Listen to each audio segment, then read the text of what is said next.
आणि आता ते आम्हाला विचारतायत की वॉटर ग्रीडचं काय झालं.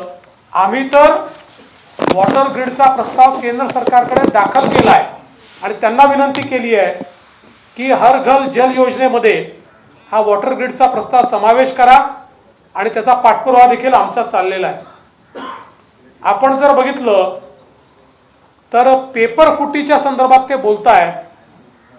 सर्वात जास्त पेपर फूट उद्धव ठाकरेजी मुख्यमंत्री असताना झाली आहे.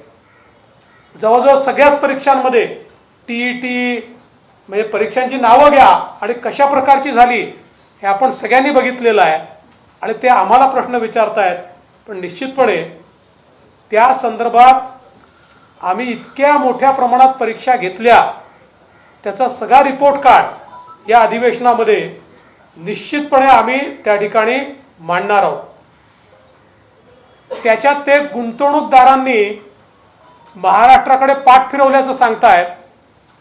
तेव्हा हे विसरतायत की त्यांच्या काळामध्ये 3ऱ्या-4थ्या नंबरवर गेलेला महाराष्ट्र मुख्यमंत्री एकनाथराव शिंदेजींच्या नेतृत्वात दोन्ही वर्षी नंबर 1 वर आलेला आहे आणि ते आम्हाला प्रश्न विचारतायत. हे किती आश्चर्य आहे. आणि सगळ्यात महत्त्वाचं तर वित्तीय केंद्र गुजरातला गेलं.